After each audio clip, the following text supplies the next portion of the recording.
Hello friends, welcome to diploma with Sonu. जैसा कि आप लोग जान रहे हैं कि हाईवे इंजीनियरिंग कंप्लीट हो चुका है। अब हम इरिगेशन कंप्लीट करने के लिए लगे हुए हैं। तो इरिगेशन इंजीनियरिंग में आप लोग प्लेलिस्ट में जाकर चेक कर लीजिएगा। प्लेलिस्ट का लिंक डिस्क्रिप्शन में दिया हुआ है। यूनिट 4 तक कंप्लीट हो चुका था। जो इन्वेस्टिगेशन एंड रिजर्वायर प्लानिंग का जो चैप्टर है उस तक कंप्लीट हो गया था। तो आज हम लोग स्टार्ट करेंगे यूनिट 5 जो है डैम्स एंड स्पिलवेज। सबसे आगे इसके बारे में हम लोग देख लेते हैं। तो देखिए, डैम्स एंड स्पिलवेज जो है मार्क्स में अगर देखें तो आप, तो डैम्स एंड स्पिलवेज 18 मार्क्स का है टोटल। ठीक है, तो ये बहुत ही इंपॉर्टेंट चैप्टर आप देख सकते हैं कि जैसे सभी से ये सबसे ज़्यादा मार्क्स अप्रॉक्सीमेटली गेन कर रहा है, 18 मार्क्स। ठीक है, तो 18 मार्क्स की ये चैप्टर है, तो इस पर हम लोग को अच्छे से फोकस करना होगा। तो ये चैप्टर हम लोग स्टार्ट करेंगे सबसे आगे टाइप्स ऑफ डैम से, जो यहाँ पे दिया हुआ है। देखिए कि अर्थन डैम्स और ग्रेविटी डैम्स के बारे में हम लोग डिफिनेशन जानेंगे, फिर उसको डिफरेंस के बारे में जानेंगे और उनका कंपैरिजन करेंगे। फिर components of earthen dam and gravity dam के बारे में जानेंगे और उसके मेंटेनेंस के बारे में जानेंगे। सो हम लोग वीडियो को स्टार्ट करते हैं इस तरह से कि व्हाट इज।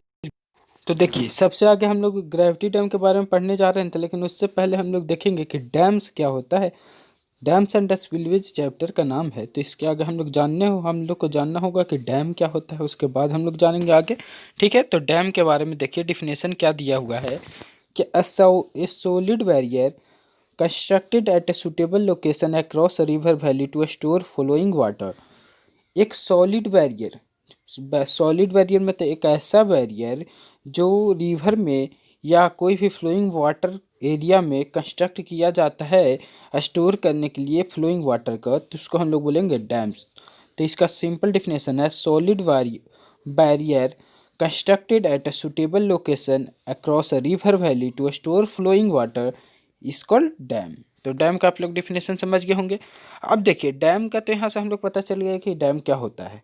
अब लेकिन अगर डैम हम लोग बनाने जा रहे हैं तो उसका क्या सिलेक्शन क्राइटेरिया है कि वहाँ पे हम लोग कहाँ पे डैम बनाएंगे। तो इसके अनुसार में सिलेक्शन क्राइटेरिया अगर देखा जाए तो डैम का फर्स्ट पॉइंट से हम लोग के कुछ पॉइंट के जरिए समझेंगे। तो सबसे फर्स्ट पॉइंट जो है, good foundation should be available. वहाँ पे एक अच्छा फाउंडेशन अवेलेबल होना चाहिए। ठीक है, it should be located in a narrow valley, मतलब वहाँ पे हम लोग डैम बनाने वाले हैं वो नैरो वैली, मतलब वहाँ पे जो इसका लेंथ होगा, जो वहाँ पे हॉरिजॉन्टल लेंथ होगा वो हॉरिजॉन्टल लेंथ कम होना चाहिए, ताकि हॉरिजॉन्टल लेंथ जब कम जाएगा तो वहाँ पे हम लोग को कॉस्ट ऑफ कंस्ट्रक्शन कम जाएगा। ठीक है, it should have sufficient space for spillway. इसके पास में स्पिलवे के लिए सफिशियंट स्पेस होना चाहिए। It should have impervious bed and site so as to reduce erosion. इसके ऊपर जो यहाँ पे सिलेक्शन क्राइटेरिया में अगला जो पॉइंट है उसमें क्या बोला जा रहा है, इम्परवियस बेड, मतलब इसका जो सब ग्रेड बोल सकते हैं या सब ग्रेड पे बेड जो है वो इम्परवियस हो, ताकि वहाँ पे इरोजन कम हो। समझ में आ गया। इसके आगे देखिए, it should fulfil the purpose of irrigation and drinking etc. जो डैम अगर बनाएं तो उसको हम लोग इस तरह से बनाएं कि वो इरिगेशन के पर्पस को, ड्रिंकिंग पर्पस को फिल कर सके, कि वहाँ पे इरिगेशन के लिए वाटर हम लोग को मिलना चाहिए और ड्रिंकिंग पर्पस के लिए वाटर मिलना चाहिए। Material should be easily available near the by the site. जहाँ पे डैम बनाएंगे वहाँ पे मटेरियल आसपास में ही हम लोग मिल जाए, ऐसा हम लोग साइट बनाएंगे, या ऐसा वहीं पे हम लोग जहाँ पे मटेरियल अवेलेबिलिटी हो या जहाँ पे ये सब सारी खूबियाँ मिले वहीं पे हम लोग डैम कंस्ट्रक्ट करेंगे। तो ये सिलेक्शन क्राइटेरिया कुछ इस तरह से है। फिर आगे देखिए, it should have less submergence area not more than 10%। जहाँ पे डैम बनाएंगे वहाँ पे कि जहाँ पे submergence area less submergence area हो, लेस देन बोल सकते हैं कि 10% हो, नॉट मोर देन 10%। बोलने का मतलब क्या, सबमर्जेंस एरिया जो हो ये सबमर्जेंस एरिया 10% से कम हो। ठीक है, लेस देन 10% होना चाहिए। उसके बाद देखिए, the site should be such that the length of dam should be. Site कुछ इस तरह से होना चाहिए कि जितना हम लोग को लेंथ ऑफ डैम हम लोग को लेके बनाना है। ठीक है, इसके आगे आता है जैसे टाइप की अगर बात किया जाए तो ग्रेविटी डैम और अर्थन डैम। तो ग्रेविटी डैम को हम लोग सबसे आगे जानेंगे, उसके बाद में अर्थन डैम को देखेंगे। ठीक है, तो देखिए ग्रेविटी डैम क्या होता है। Gravity dam is a solid structure made up of a masonry और concrete and are constructed across a river to create reservoir on its upstream side. Gravity dam एक ऐसा डैम होता है जो सॉलिड स्ट्रक्चर का होता है, जिसको हम लोग बनाते हैं किसी भी रिवर में या ओशियंस में, तो ये डैम ओशियन में तो हम लोग बना नहीं सकते हैं, काहे कि उतना ज़्यादा नहीं बन पाएगा, ठीक है। तो ओशियन में यहाँ पे रॉन्ग बोलने का मतलब हमको ग्रेविटी डैम वहाँ पे बनाएंगे, चाहे रिवर में बोल सकते हैं या कोई भी रिजर्वायर टाइप में। तो वहाँ पे हम लोग ग्रेविटी डैम को इस तरह से बनाते हैं कि मैसोनरी और कंक्रीट के सहारे में बनाएंगे, या उनको ही मिलाकर सॉलिड स्ट्रक्चर हम लोग तैयार करेंगे। जो डैम, कुछ डैम इस प्रकार बनता है कि ये जो अप स्ट्रीम में वाटर को क्या करेगा, रोकेगा रिजर्वायर को, और वहाँ पे एक रिजर्वायर क्रिएट करेगा। उसके द्वारा यहाँ पे हम लोग कुछ अनदर पर्पस के लिए इसका यूज कर सकते हैं, जैसे इरिगेशन और हाइड्रो इलेक्ट्रिसिटी और ड्रिंकिंग पर्पस, ठीक है। तो ग्रेविटी डैम का यहाँ पर डिफिनेशन समझे। अब इसके आगे देखिए, these are strong and durable, the dead weight of dam is distributed such that the whole section withstand pressure of water on upstream side. देखिए, ये जो डैम होता है ये बहुत ही स्ट्रॉन्ग होता है, ड्यूरेबल होता है, मतलब बहुत ही ज़्यादा दिनों तक ये चलता है। और इसका जो डेड वेट होता है, मतलब बोलने का मतलब पूरे स्ट्रक्चर का जो डैम का जो वेट होता है कुछ इस तरह से पूरे डिस्ट्रीब्यूट हो जाता है लोड इसका, कि इसका जो प्रेशर होता है वाटर का ये रोक सके, ठीक है। On the up stream side, up stream side में ही प्रेशर जितना भी वाटर वहाँ पे अवेलेबल होगा उसको ये रोक पाएगा, इतना इसको वेट लिया जाता है, ठीक है। These are at the right angles to flow of river, ये राइट एंगल्स की तरह बनाया जाता है। राइट एंगल्स की तरह से बोलने का मतलब क्या, कि ऐसे अगर रिवर बोलें कि ये रिवर है तो डैम कुछ इस प्रकार बनेगा। यहाँ पे इसका डैम का स्ट्रक्चर हम लोग कुछ इस प्रकार भी ले सकते हैं, ऐसे बन सकता है, ठीक है। तो जो ये परपेंडिकुलर होना चाहिए, ये डैम क्या होता है, परपेंडिकुलर होता है फ्लोइंग ऑफ द वाटर से, ठीक है, या राइट एंगल बोल सकते हैं, कुछ भी बोलिए। अब देखिए, इसमें अगर मैसोनरी डैम और concrete dam, this type of dam is constructed with masonry, it could be either of rubble or course masonry. देखिए, जो ऐसे ग्रेविटी डैम में देखें तो इनमें भी दो टाइप में समझिए, तो मैसोनरी डैम एक कॉन्क्रीट डैम। तो मैसोनरी डैम होते हैं उनको हम लोग कंस्ट्रक्ट करते हैं रबल और कोर्स मैसोनरी से, ठीक है। और कंक्रीट डैम जिनमें कंक्रीट ब्लॉक के सहारे हम लोग बनाएं, block bye powering good quality of concrete, ठीक है। तो यहाँ पे ग्रेविटी डैम हम लोग समझ गए, ग्रेविटी डैम के टाइप समझ गए। अब इसके आगे देखिए, कुछ इसका फिगर को हम लोग देखते हैं। तो देखिए, ग्रेविटी डैम कुछ इस प्रकार बनाया गया है। फिगर, यहाँ फिगर देख रहे हैं कि ग्रेविटी डैम ये है, ये स्ट्रक्चर, इधर देखिए ये रिवर है। तो रिवर की तरह कैसे यहाँ पर परपेंडिकुलर, उस साइड से हम लोग फिगर नहीं देख पा रहे हैं, उस साइड से जो होगा परपेंडिकुलरली है, और यहाँ पे फ्लोइंग के लिए यहाँ पे आउटलेट दिया गया है। तो कुछ इस प्रकार यहाँ पे होते हैं ग्रेविटी डैम। फिर ये भी देखिए, ये भी ग्रेविटी डैम का ही फिगर बनाया गया है। तो ग्रेविटी डैम यहाँ पे और भी अनदर अगर हम लोग डिफिनेशन देखें तो देखिए, these dams are heavy and massive wall like structure of a concrete in which the whole weight acts vertically downward as the entire load is transmitted on the small area of foundation. Such dams are constructed where rocks are competent and stable. देखिए, gravity dam एक ऐसा dam होता है कि जो heavy और मैसेसिव ball like structure बनाया जाता है। जैसे आप लोग फिगर देखें कि ये वॉल लाइक स्ट्रक्चर बनाया जाता है, और ये इसका जो लोड होता है ये वर्टिकली डाउनवर्ड की तरह लगता है, ताकि ये जो लोड होता है एक स्मॉलर एरिया पे पड़ के इसका फाउंडेशन पे पड़ता है, जिससे क्या होगा, पूरे लोड की अच्छे से अपने अंदर स्ट्रेन कर पाता है। और उसके बाद में इसको हम लोग कहाँ पे बनाते हैं, जहाँ पे रॉक और कॉम्पिटेंट एंड स्टेबल, जहाँ पे रॉक कॉम्पिटेंट और स्टेबल हो, मतलब ऐसा जगह कि जहाँ पे स्टेबल हम लोग को मिल सके, कि उसका जो हम लोग जहाँ पे फाउंडेशन देंगे एक फिक्स्ड हो, अंडुलेशन वहाँ पे नहीं हो, ठीक है।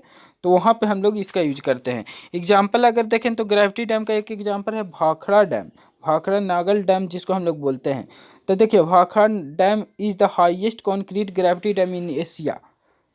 पूरे एशिया में भाखड़ा डैम जो है वो हाईएस्ट कॉन्क्रीट ग्रेविटी डैम माना जाता है, and second highest in the world, और सेकंड हाईएस्ट है पूरे वर्ल्ड में, ठीक है। तो ये ध्यान रखिएगा, भाखड़ा डैम जो है वो कॉन्क्रीट ग्रेविटी डैम है, ठीक है, और पूरे एशिया में ही हाईएस्ट कॉन्क्रीट ग्रेविटी डैम है, मतलब सबसे ज़्यादा ऊंचाई वाली, और पूरे वर्ल्ड में ये सेकंड हाईएस्ट है, ठीक है। Bhakra dam is across river Sutlej in Himachal Pradesh. ये बहुत इंपॉर्टेंट क्वेश्चन होता है फ्रेंड, एसएससी जेई ये सब के लिए। तो ये देखिए, सतलुज रिवर पे बनाया गया है भाखड़ा डैम, जो हिमाचल प्रदेश में है, ठीक है। अब the construction of this project was started in year 1948 and was completed in 1963। तो भाखड़ा डैम अगर बोला जाए कि कब बनना स्टार्ट हुआ, कब बनकर तैयार हो गया, तो 1948 में स्टार्टिंग और 1963 में ये कंप्लीट हुआ पूरे बन के। अब देखिए इसका जो it is 740 feet high above the deepest foundation as a straight concrete dam being more than 3 times of the height of Qutub Minar. देखिए 740 फीट ये ऊंचा है और इसका जो डीपेस्ट फाउंडेशन इतना ज़्यादा इस पे है कि मतलब इतना ज़्यादा इसका फाउंडेशन डीप है कि हम लोग बोल सकते हैं 3 गुना कुतुब मीनार का इसका हाइट अगर पूरा को मिला दें तब होगा। इतना ऊंचाई पे ये बनाया गया है डैम को, ठीक है। देख रहे हैं जैसा बोला गया कि जो इसका foundation as a straight concrete dam, जो इसका फाउंडेशन को अगर मिला के देखा जाए तो ये more than 3 times of the height of Qutub Minar होगा, 3 टाइम्स भी ज़्यादा होगा कुतुब मीनार का हाइट से, ठीक है। Length at top 518 metre 18.16 metre 1700 feet, width of the base 119.5 जो कि 625 feet and the top is 9.14 metre. तो जैसा कि ये देख रहे हैं कि ये यहाँ पे कुछ कुछ इसके बारे में हम लोग को बता दिया गया कि लेंथ ऑफ टॉप जो है वो 1700 फीट पे है और जो इसका विड्थ है 119.5 मीटर में है, 9.14 मीटर इसका क्या है टॉप है, टॉप का विड्थ। अब Bhakra dam is the highest concrete dam in Asia and second highest in world, ये पॉइंट को ध्यान रखिएगा। अब इसके आगे देखिए हम लोग अर्थन डैम के बारे में जानते हैं कि अर्थन डैम क्या होता है। तो अर्थन डैम का मतलब क्या, सबसे आगे समझिए अर्थन डैम। अर्थन मतलब क्या कि अर्थ, अर्थ मतलब क्या सॉइल। तो ऐसा डैम जो सॉइल से बनाया जाता है उसको हम लोग बोलेंगे अर्थन डैम। तो earth fill dam also called earth dam और embankment dam. Earth fill dam मतलब जो सॉइल स्ट्रक्चर को फिल कर करके बनाया जाएगा वैसा डैम, उसको हम लोग चाहे तो अर्थ डैम बोलें या एम्बैंकमेंट डैम बोले। तो dam built by compacting successive layer of earth or soil using the most impervious material to form a core and placing more permeable substances on the upstream and downstream sides।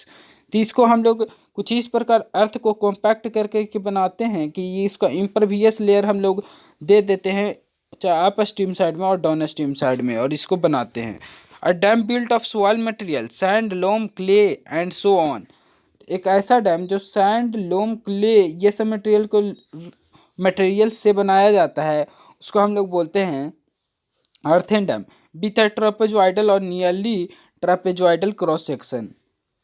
वो चाहे तो trapezoidal पूरे हो या nearly trapezoidal मतलब trapezoidal जैसा हो, तो उसको हम लोग बोलेंगे क्या अर्थन डैम। अब देखिए earth dams they are trapezoidal in shapes, वही बात जो है ऊपर में जो बोला गया है यहाँ पर भी बोला गया है, आपको नोट करना होगा तो आप अच्छे से इसको नोट कर लीजिएगा, ठीक है।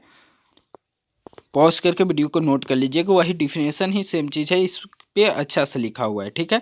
अब देखिए अर्थ डैम्स का कुछ फिगर है कुछ इस प्रकार, देखिए कि ये जो यहाँ से हम आपको जो फिगर दिखा रहे हैं ये कहाँ का है हम आपको दिखा देते हैं कि US army corps of engineer Huntington district. देखिए ये जो फिगर हम आपको दिखा रहे हैं ये यूएस आर्मी कॉर्प्स के द्वारा लिया गया था, इंजीनियर के द्वारा जो यूएस आर्मी कॉर्प्स में है उनके द्वारा लिया गया था। ये जो डैम है वो हॉन्टिगन डिस्ट्रिक्ट में है, हॉन्टिगन डिस्ट्रिक्ट, ठीक है। और ये जो फिगर लिया गया था जुलाई 6 2001 में लिया गया था, ठीक है। तो ये ध्यान रखिएगा कि हम जो फिगर अभी दिखा रहे हैं उसके बारे में भी हम आपको बता दिए हैं। तो अब देखिए ये जो फिगर है कुछ इस प्रकार है, ये अर्थन डैम का फिगर दिया गया है कि देखिए यहाँ पे अर्थन डैम बनाया गया है, ये डैम है और यहाँ पे आउटलेट वाटर जो है कुछ इस प्रकार यहाँ से निकाला जाता है, ठीक है। और स्पिलवे मतलब स्पिलवे यहाँ पर दिया गया है कि अगर वाटर का अमाउंट ज़्यादा हो तो यहाँ से हम लोग वाटर का स्पिलवे की तरह निकाल सकते हैं। और उसके बाद में गेट कंट्रोल हाउस, यहाँ पे गेट कंट्रोल हाउस दिया गया है। तो आप ये पूरे फिगर को देख के समझ गए होंगे कि अर्थन डैम कैसा दिखता है और उसको इमेजिन कर लीजिएगा कि अर्थन डैम्स कैसा होता है। अब देखिए मटेरियल्स ऑफ अर्थन डैम मतलब बोल सकते हैं सिंपली समझिए कि अर्थन डैम जब बनता है तो कुछ इस प्रकार दिखता है। यही मतलब हम लोग देख सकते हैं कि ये सॉइल मटेरियल इसके ऊपर में परवियस लेयर जैसे एग्रीगेट को रख दिया जाता है और भी मैनी अदर थिंग्स को, तो इसको हम लोग बोलेंगे अर्थन डैम और एम्बैंकमेंट डैम। अब देखिए जैसा कि बात किया जा रहा था कि हम लोग कंपेरिजन के बारे में हम लोग को सिलेबस में दिया गया था कि अर्थन डैम्स और ग्रेविटी डैम्स के कंपेरिजन के बारे में, तो हम लोग कंपेरिजन कुछ इस प्रकार करेंगे। कि 4 पॉइंट के जरिए करेंगे, सीपेज, फाउंडेशन, कंस्ट्रक्शन और मेंटेनेंस के जरिए। ठीक है, तो देखिए सीपेज अगर बोला जाए तो अर्थन डैम्स में मोर सीपेज, अर्थन डैम में ज़्यादा सीपेज होता है और ग्रेविटी डैम में लेस सीपेज होता है। फाउंडेशन की बात किया जाती है, ये कोई भी फाउंडेशन पे तैयार हो जाता है अर्थन डैम, लेकिन ग्रेविटी डैम जो होता है ये रॉक फिलिंग फीचर्स पे बनता है या कैविटीज पे बनता है। ठीक है, फिर कंस्ट्रक्शन और बात, अब देखिए जैसा कि कंस्ट्रक्शन की बात किया जाए तो कंस्ट्रक्शन जो होता है ये construction materials are stone, earth containing silt and clay sand. लेकिन इसका जो कंस्ट्रक्शन मटेरियल होगा चाहे तो कंक्रीट या मैसोनरी या स्ट्रक्चर से हम लोग इसको बनाते हैं। इसमें मेंटेनेंस कॉस्ट ज़्यादा होता है, इसमें मेंटेनेंस कॉस्ट कम होता है। तो आप इसके अच्छे से नोट कर लीजिएगा, वीडियो को पॉज करके अच्छे से नोट कर लीजिएगा। ठीक है, अब देखिए इसके बाद में अगर हम लोग बात करें तो कंपोनेंट्स ऑफ अर्थन डैम्स के बारे में हम लोग को पढ़ना है। तो देखिए कंपोनेंट जो होता है अर्थन डैम का, उसके सबसे आगे हम लोग फाउंडेशन के बारे में जानेंगे। तो देखिए इट कंजिस्ट ऑफ आइदर अर्थ और rock and provides a support for the embankment and resist both vertical and horizontal loads. It also resist under seepage on the flow of water beneath the dam.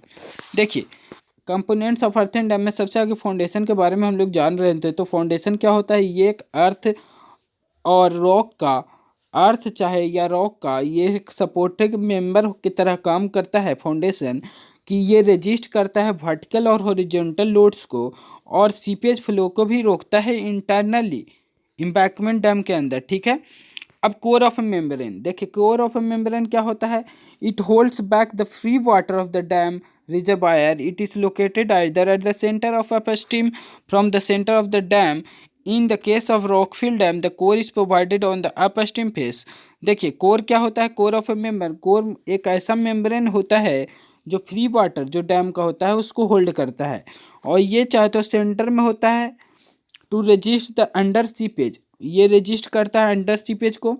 The core is extended down into the foundation till an impervious layer of sufficient thickness is reached. इसको core जो होता है कुछ इस प्रकार होता है, core membrane, core membrane को हम लोग फाउंडेशन तक वहाँ पे एक्सटेंड करते हैं। एक्सटेंड करने के वजह है कि इम्परवियस लेयर तक हम लोग पहुँच जाए, जिसके से हम लोग की क्या होगा कि सीपेज को हम लोग कंट्रोल कर पाएंगे। तो कोर ऑफ मेम्ब्रेन यहाँ सीपेज को रोकता है। The extension of the core into the foundation is term as cut off. और जो एक्सटेंशन हुआ, जो हम लोग अभी एक्सटेंड किए कोर को, तो इसको हम लोग क्या बोलेंगे, कट ऑफ बोलेंगे, ये कट ऑफ। ठीक है, अब इसके बाद देखिए shell, it provides a structural support for the core and distributes the load over the foundation. Shell क्या करता है, ये स्ट्रक्चरल सपोर्ट देता है कोर को और डिस्ट्रीब्यूट करता है लोड को पूरे फाउंडेशन पे।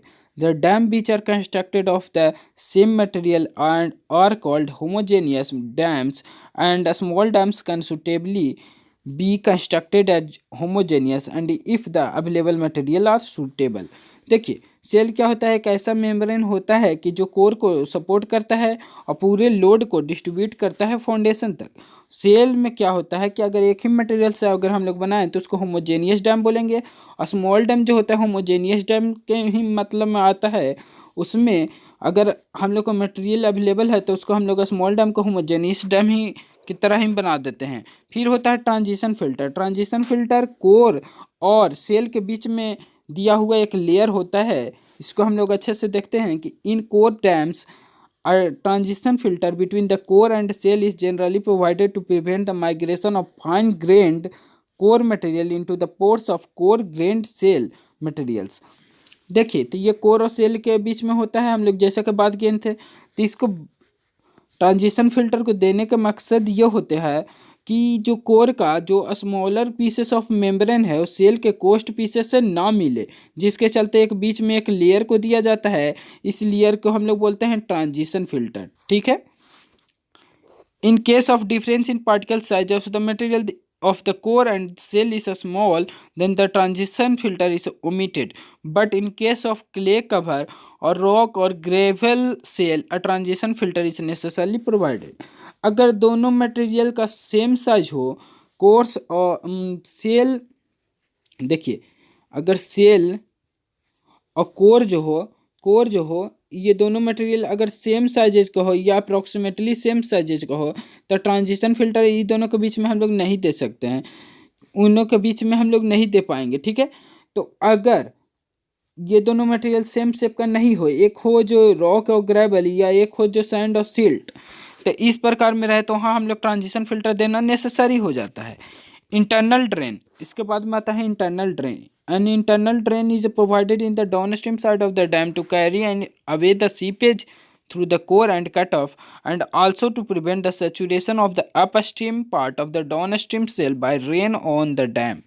देखिए इंटरनल ड्रेन एक ऐसा ड्रेन होता है कि वो वाटर जो है जो चाहे तो कोर से या कट ऑफ से, कट ऑफ क्या है, एक्सटेंडेड पार्ट ऑफ कोर, तो इसके द्वारा जो वाटर सीपेज के द्वारा डैम के बाहर जाता है तो उसको इंटरनल ड्रेन क्या करता है, अपने अंदर रखता है, उसके बाद वहाँ से निकालता है, बाहर करता है। तो ये इंटरनल ड्रेन एक ऐसा ड्रेन होता है कि जो प्रिवेंट करता है saturation of the upper part of the downstream shell, downstream shell का अपर पार्ट का वो बचाव करता है by rain on the dam, जो रेन होता है डैम पे उससे, इंटरनल ड्रेन।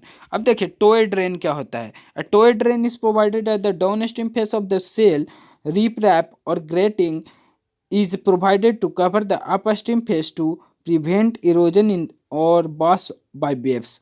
देखिए जो वेव होता है, जो वाटर वेव्स होता है, उनसे बचने के लिए टोय ड्रेन को दिया जाता है, जो डाउन स्ट्रीम में दिया जाता है, ये बचाव करता है वेव्स के द्वारा। तो आप फिगर के जरिए देखिए समझने की कोशिश कीजिएगा। उसके बाद में हम लोग आपको एक क्रॉस सेक्शन को जैसा फिगर हम लोग को सिलेबस के द्वारा दिया गया था उसको हम लोग आपको दिखाएंगे। तो देखिए इसमें क्या होता है, सबसे आगे समझिए कि डैम का जो स्ट्रक्चर होता है, ये कोर हो गया, ये स्ट्रक्चर जो यहाँ पे बनाया गया है ये कोर मेम्ब्रेन हो गया आपका,